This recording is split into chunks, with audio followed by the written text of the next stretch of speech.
함께 나눌 말씀은 에베소서 5장 15절에서 21절 말씀. 에베소서 5장 15절에서 21절 말씀입니다.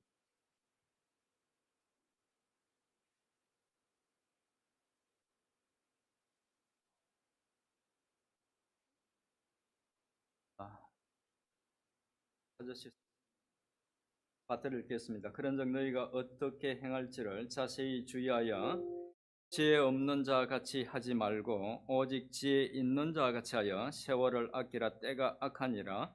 그러므로 어리석은 자가 되지 말고 오직 주의 뜻이 무엇인가 이해하라. 술 취하지 말라. 이는 방탕한 것이니 오직 성령으로 충만함을 받으라. 시와 찬송과 신령한 노래들로 서로 화답하며 너희의 마음으로 주께 노래하며 찬송하며 범사에 우리 주 예수 그리스도의 이름으로 항상 아버지 하나님께 감사하며. 같이 읽겠습니다. 그리스도를 경외함으로 피차 복종하라. 아멘. 잠깐 기도하겠습니다. 살아계신 하나님 아버지, 감사합니다. 오늘도 이 예배 자리로 불러주시고 또 귀한 말씀을 대합니다. 주님, 깨닫게 해주시고 무엇보다 이 시간 간구와 없기는 연약한 자를 채워 들어주시고 주님께서 역사하셔서 은혜의 말씀, 능력의 말씀 감사합니다. 예수님의 이름으로 기도드립니다.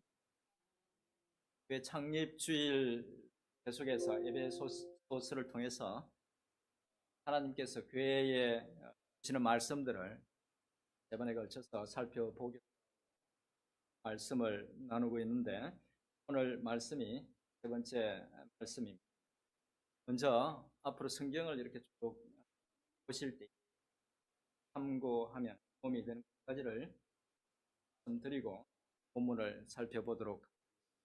바울 서신들을 자세히 보면 그 구성이 모두 전반부에는 우리와 관련된, 후반부에는 자들의 삶과 관련된 내용. 바울이 기록한 서신들이 앞부분은 십자가를 통한 구원이 어떠해졌는지, 우리가 그 구원을 받을 수 있는지, 성삼위 하나님께서 어떻게 서로 도와서 나온 일을, 그런 내용들을 기록하고 있고, 후반부에는 또 신자들의 삶과 관련된 그런 여러 가지 권면들을 하고 있다는 것입니다. 사도 바울이 쓴 이 에베소서도 마찬가지입니다. 앞부분은 교리에 관한 내용을 담고 있는 삶에 대한 권면, 4장 1절부터 성도의 삶에 대한 여러 권면들을 기록하고 있는 것을 보는데, 그 중에서 본문 말씀이 비교적 짧고 포괄적이면서 핵심적인 내용을 잘 담고 있어서 오늘 말씀은 교회를 구성하고 있는 온 성도들이 또 교회 공동체가 신앙생활을 해 나갈 때 해야 할 것이 무엇인지를 가르쳐 주고 있는 말씀입니다. 여러 가지 교훈을 주고 있는데 그 중에서 핵심적인 것 세 가지를 살펴보겠습니다. 꽤 많은 내용들이 있는데 특별히 세 가지를 포인트로 삼아서 전하는 이유는 그것이 말씀의 핵심이기 때문입니다.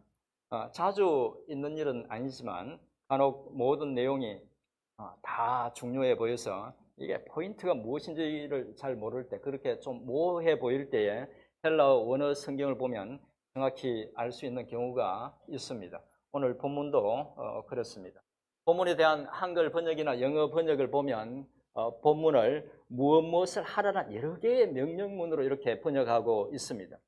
하지만 원어 성경을 보면 세 묶음의 명령문과 또 여러 개의 분사 구문으로 되어 있습니다. 제가 전직이 뭔지 아시죠? 그래서 분사 구문이라는 말을 씁니다. 들어보신 적이 있을지 모르지만 좀 쉽게 말씀드리면 어떤 것을 하면서라는 분사 구문과 무엇을 하라는 그런 명령문 구조로 되어 있다는 것입니다.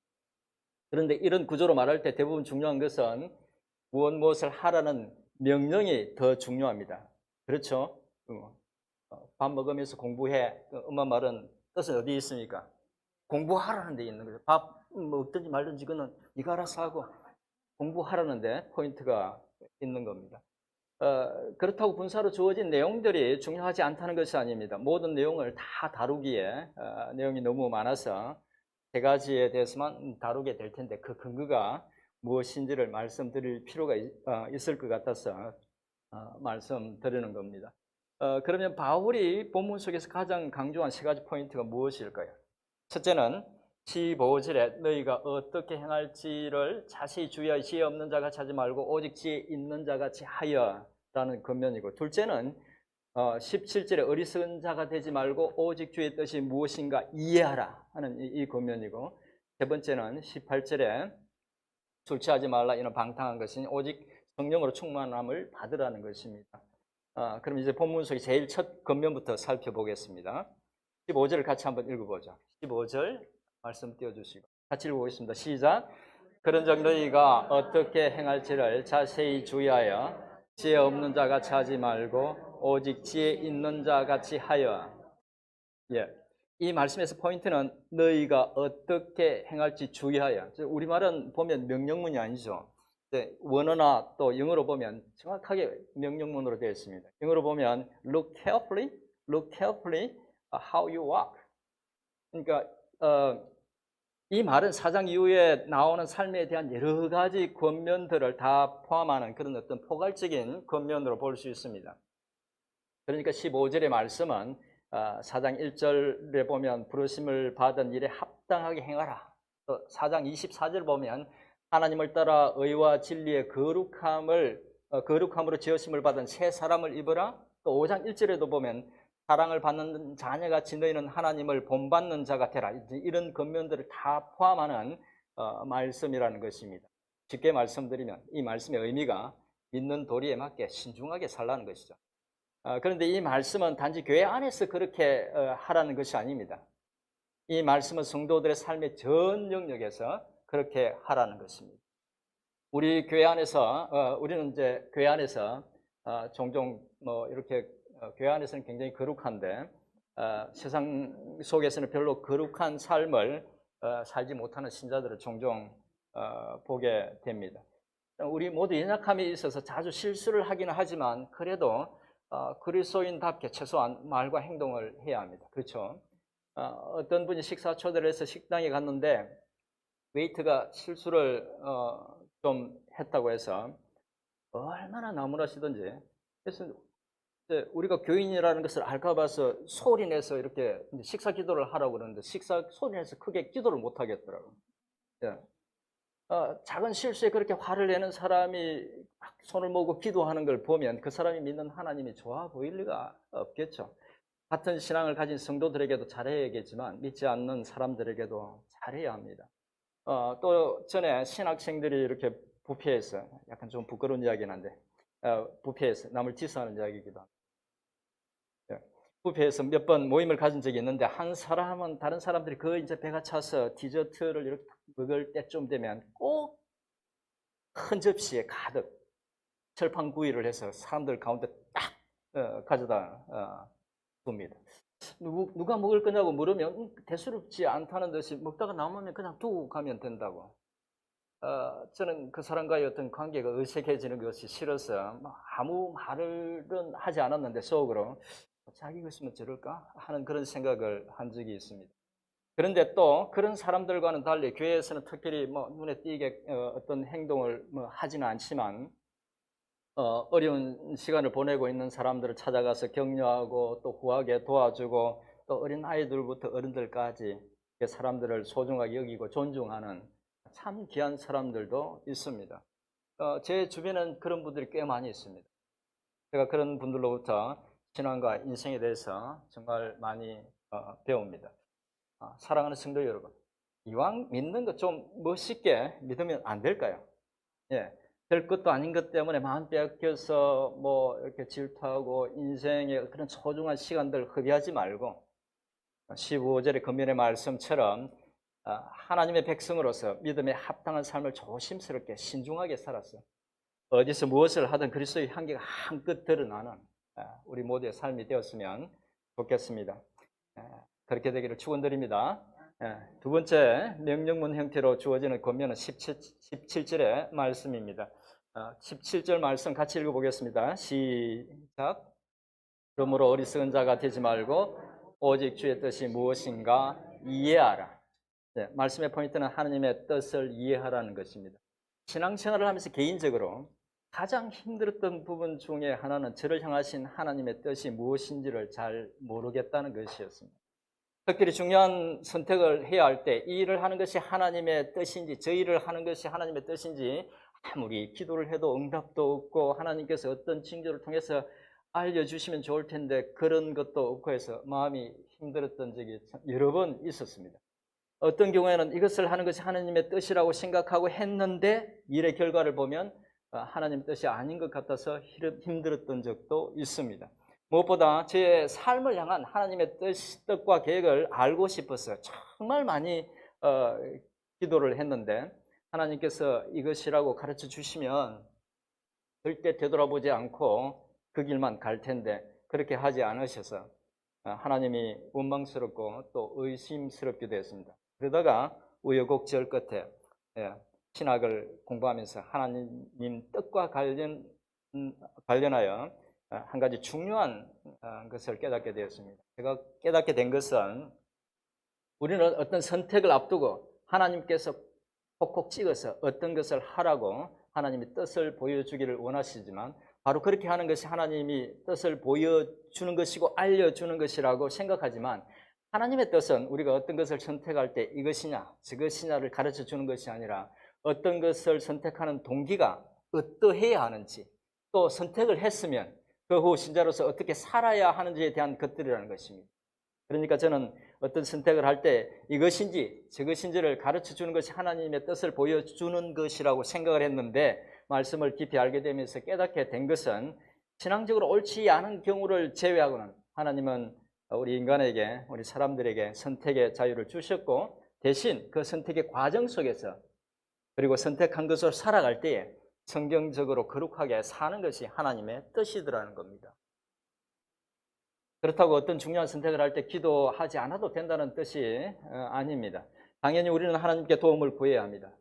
그런데 그것 못지않게 중요한 것은 어느 것이 자기 적성과 또 능력과 그리고 또 자기 처한 상황에 더 맞는지 이성적으로 잘 판단해야 한다는 것입니다. 하나님께서 이성과 지혜를 우리에게 주셨잖아요. 하나님은 그런 자유를 우리 개인에게 주셨습니다. 대신에 선택한 후에 신자로서 어떻게 살아야 하는지에 대해서 판단이 잘 서지 않거나 어려울 때 그때 우리는 하나님의 뜻을 구해야 합니다. 그런데 신자들이 자주 하는 실수는 하나님이 자유를 주신 데서는 하나님의 뜻을 구하고 또 사실 하나님의 뜻을 구한다기보다는 콕 찍어서 선택해 주기를 원하고 그렇게 안 하시면 때를 쓰고 금식하고 협박하죠 하나님을. 그런데 정작 어떻게 사는 것이 바른 것인지 고민하고 갈등해야 될 때 그때는 하나님의 은혜와 지혜를 구하지 않고 자기 마음대로 한다는 것입니다. 혹시 여러분들 중에 앞으로 할 일을 두고 기도하고 있는데 어떤 것이 하나님의 뜻인지 잘 몰라서 고민되는 분이 계신다면 선택할 수 있는 것들 중에서 물론 신앙적으로 별 문제가 없어야 합니다. 그런 선택할 수 있는 것들 중에서 기도하면서 관련된 자료를 찾아보고 분석하고 전문가들을 만나서 조언을 들었어요. 그리고 하나님이 그런 사람을 만나게 해달라고 그렇게 기도하십시오. 그리고 더 좋은 선택을 하십시오. 그리고 선택하고 난 후에는 하나님의 지혜와 뜻을 구하면서 열심히 하시면 됩니다. 높아심에서 제가 드리는 말씀인데 절대로 저에게 찾아오셔서 가게를 여기 할까 저기 할까 묻지 마십시오. 기도는 제가 해드리겠습니다만은 어느 것이 좋은지 골라주는 것은 목사가 할 일이 아닙니다. 저도 그런 실수를 저질러서 그렇게 목사님한테 찾아가서 물었던 적이 있는데 그 바람에 엄청난 어려움을 겪었던 적이 있습니다. 분명히 말씀드리지만 목사는 그런 거 잘 모릅니다. 신학을 해서 신학적인 내용은 좀 알지 모르지만 다른 세상의 일들에 대해서는 잘 모릅니다. 마치 여러분들이 성경과 신학에 대해서 깊이 모르는 것과 똑같습니다. 그리고 더욱 주의해야 할 것은 절대로 환상을 본다거나 예언을 한다는 사람을 찾아가지 마십시오. 큰일 납니다. 굉장히 어려워집니다. 신앙은 목사에게, 그 외에 다른 일들은 그 분야의 전문가에게. 제가 이렇게 캐치프레이즈를 하나 만들어서 걸어두고 싶어요. 아무튼 17절에 그 하나님의 뜻과 관련해서 정리해서 말씀드리면 하나님의 뜻은 우리가 무엇을 하든 하나님이 가르쳐 주신 방법대로 거룩하게 바르게 사는 것입니다. 세 번째 명령문 형태로 주어지는 권면은 18절에 나옵니다. 18절도 같이 한번 읽어보겠습니다. 시작. 술 취하지 말라. 이는 방탕한 것이니 오직 성령으로 충만함을 받아라. 성령 충만을 받아야 한다는 것에 대해서는 제가 창립기념주일 그때 말씀을 드렸기 때문에 오늘은 성령 충만이 무엇인지 또 그리고 성령 충만을 받으면 어떻게 되는지에 대해서 말씀드리겠습니다. 성령님은 전에 말씀드렸듯이 성삼위 하나님 중에 한 분이십니다. 믿음이 없는 사람이 믿음을 갖도록 도와주시고 또 우리 성도의 사람들을 도와주시고 그리고 어떤 사람이 예수 그리스도에 대한 믿음을 고백하는 순간에 그 사람 속에 들어가셔서 영원히 떠나지 않고 계속해서 계십니다. 간혹 찬양 인도자들이 성령님이 더 오시라고 그렇게 요청하는 경우를 보는데 사실 이미 성령님이 오신 성령님 결코 떠나지 않으시는 그 성령님을 더 오시라고 말하는 것은 의도는 제가 짐작이 갑니다. 의도는 무엇인지 알 것 같습니다만 적절하지 않습니다.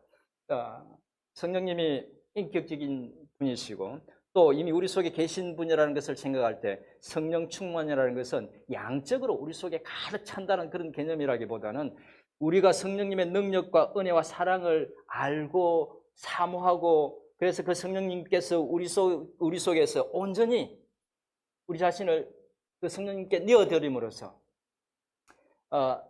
우리 속에서 역사하시는 겁니다. 다르게 말하면 마치 술에 취하면 온몸이 술의 영향을 받는 것처럼 신자 개인이나 교회 공동체가 성령의 온전한 지배와 영향하에 있게 되는 것을 의미합니다. 그러면 성령 충만을 받으면 어떻게 될까요?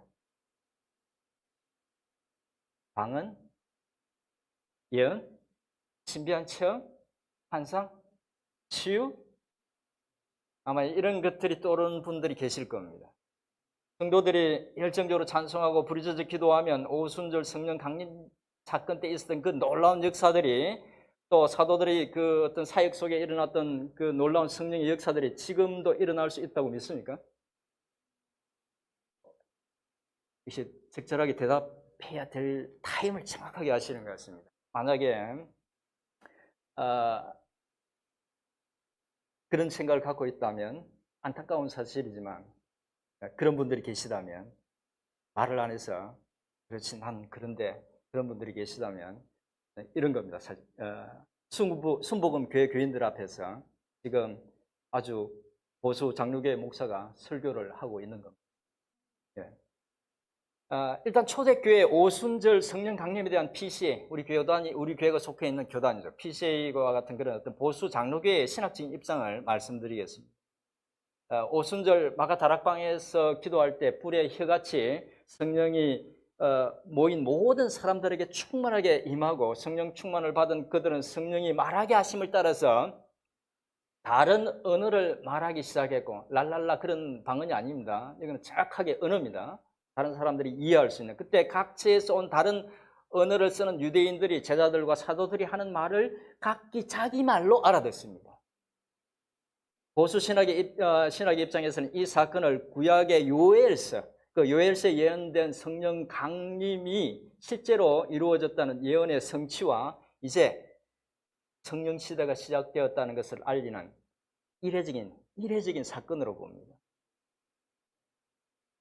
계속해서 반복될 수 있는 사건이 아니라 이례적인 사건으로 본다는 것입니다. 그리고 사도행전에 기록된 사도들의 사역 속에서 일어났던 병치유를 비롯한 여러 가지 기적들은 그들의 사도성을 증명하는 사건으로 봅니다. 우리 교회가 속해 있는 이 PCA 입장은 시세이셔니즘이라고 해서 더 이상 그와 같은 은사를 개인들에게 주지 않는다는 은사 중지주의가 공식적인 입장입니다. PCA에 속해 있는 목사님들이 공개적으로 그런 이야기를 하는 분들 제가 거의 보지는 못했는데 어쨌든 공식적인 입장은 그렇습니다. 그런데 저는 그렇게 단정적으로 말하는 것은 하나님이 인격적인 분이라는 것, 또 모든 것을 당신의 뜻대로 주관하시는 그 세상의 주관자 하나님이시라는 것을 생각할 때에 그리고 지금도 여전히 선교 현장에서 일어나는 그런 놀라운 어떤 이적들을 볼 때에 인간의 생각과 교리로 하나님의 능력을 지나치게 제한하는 것이라고 생각합니다. 세미 시세이셔니즘을 갖고 있다고 생각하면 됩니다. 하지만 방언이나 그 예언과 같은 은사나 신비한 체험이나 환상 등에 대해서 저는 굉장히 신중해야 된다고 생각합니다. 여러분들 중에는 그런 내용이 분명히 성경에 있는데 그렇게 말할 수 있느냐고 말씀하시는 분이 계실지 모르지만 조금만 깊이 생각해보고 성경의 내용들을 종합적으로 이렇게 보면 그런 은사들에 대해 신중해야 한다는 것을 알 수 있습니다. 우선 예언에 대해서 말씀드리겠습니다. 일부 신자들 중에는 성경 외에 하나님이 직접 주시는 예언이 필요하다고 주장하는데 말씀에 비추어 볼 때 그런 주장은 그러니까 하나님의 말씀인 성경 외에 다른 예언의 말씀을 준다는 것은 비성경적입니다. 성경은 하나님의 말씀이 이제 완성되었기 때문에 더 이상 다른 예언이 필요 없다고 단언하고 있습니다. 요한계시록 22장 18절, 19절 말씀을 우리 같이 한번 보겠습니다. 같이 읽어보겠습니다. 시작. 내가 이 두루마리의 예언의 말씀을 듣는 모든 사람에게 증언하노니 만일 누구든지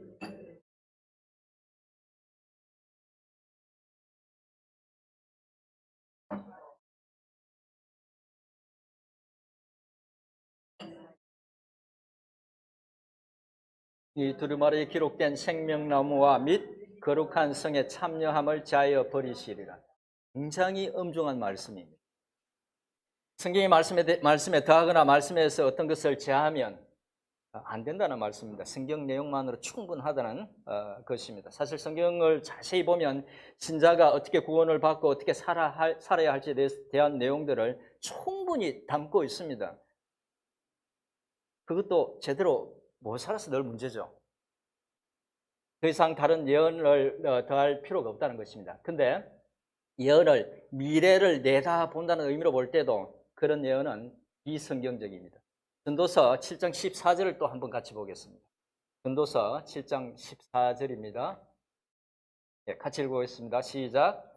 형통한 날에는 기뻐하고 공고한 날에는 되돌아보아라. 이 두 가지를 하나님이 병행하게 하사 사람이 그의 장래의 일을 능히 헤아려 알지 못하게 하셨느니라.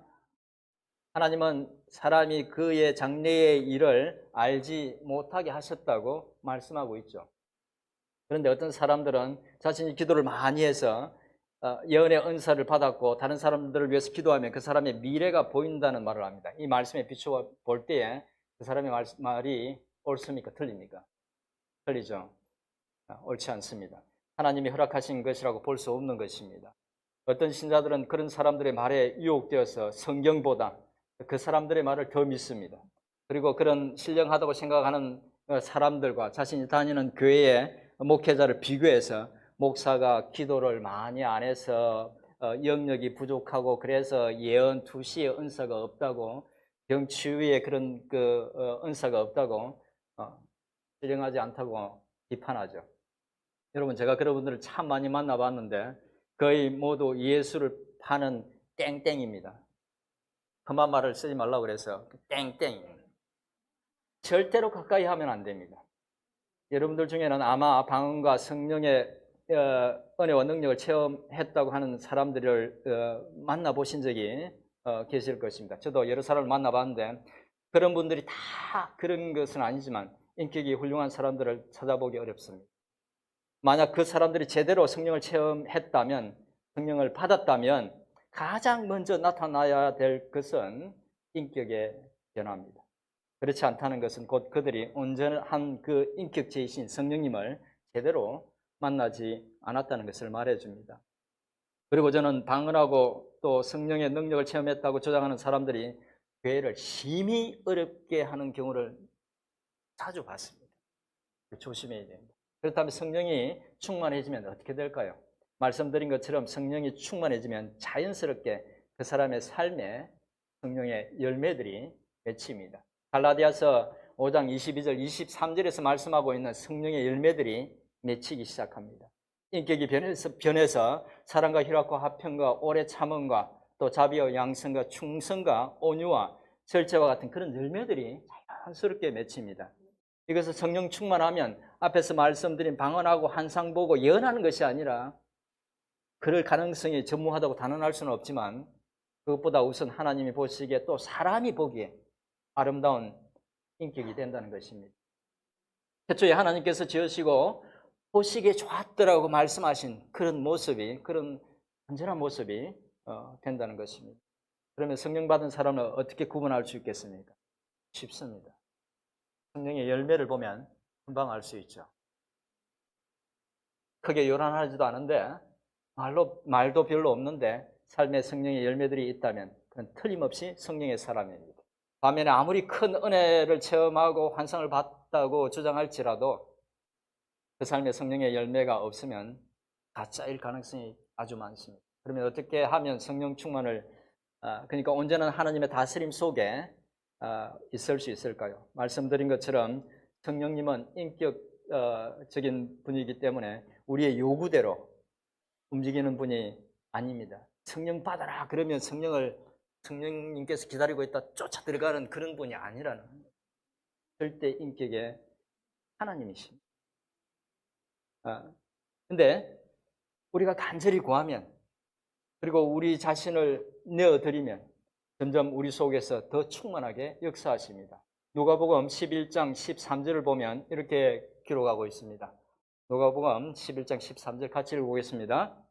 너희가 악할지라도 좋은 것을 자식에게 줄 줄 알거든 하물며 너희 하늘 아버지께 구하는 자에게 성령을 주시지 않겠느냐 하시니라. 구하는 자에게 성령을 주신다고 말씀하죠. 성령 충만도 구하면 주신다는 그런 의미도 될 수 있을 것입니다. 간혹 신자들 중에 그렇게 성령에 사로잡혀 살면, 온전히 성령에 사로잡혀 살면 도대체 나 자신은 어떻게 되느냐고, 나는 그냥 꼭두각시처럼 되는 것이 아니냐고 하시는 분들이 있는데 성령에 대해서 오해해서 그렇습니다. 우리 속에 성령이 충만하게 역사할수록 우리는 사실 더 온전한 우리가 됩니다. 경험한 사람만 압니다. 어떤 것에도 얽매이지 않고 하나님이 주신 참된 자유와 은혜를 맛보면서 살 수 있고 참된 행복도 맛볼 수 있습니다. 그런 참된 의미의 성령 충만을 받으시는 여러분들 되시기를 축원드립니다. 이제 말씀을 정리하겠습니다. 에베소서를 통해서 교회에 주시는 교훈들 중에서 저희 교회에 필요한 말씀이라 여겨지는 부분을 3번에 걸쳐서 살펴보고 있는데, 오늘은 특별히 교회를 구성하는 개개인이 어떻게 살아야 하는가에 대한 말씀을 나누었습니다. 함께 살펴본 내용은 첫째, 믿음의 도리에 맞게 신중하게 주의 깊게 행해야 한다는 것. 둘째는 하나님의 뜻을 잘 이해하고 그 뜻을 쫓아서 살아야 한다는 것. 그리고 마지막으로 가장 길게 살펴본 것은 성령 충만의 의미는 우리 자신을 성령님께 온전히 내어드려서 성령 하나님의 지혜와 통치를 받는 것이라는 것. 그리고 참된 성령 충만으로 드러나는 모습은 성령의 열매가 삶에 맺히는 것이라는 것. 그리고 성령 충만을 받기 위해서는 하나님께 구해야 한다는 것이었습니다. 교회는 말씀 위에 굳건하게 선 신앙을 가진 그런 성숙한 성도들이 있을 때 그때 굳건하게 설 수 있습니다. 여러분 모두가 그런 성도들이 되어서 여러분들이 사랑하고 섬기는 이 멜번 섬기는 장로교회가 하나님 보시기에 그런 아름다운 교회로 든든히 서게 되기를 주님의 이름으로 축원드립니다. 이 시간 말씀을 생각하면서 한 1, 2분 정도 통성으로 기도하겠습니다.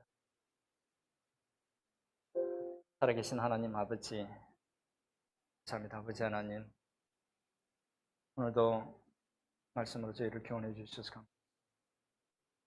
은혜로우신 아버지 하나님,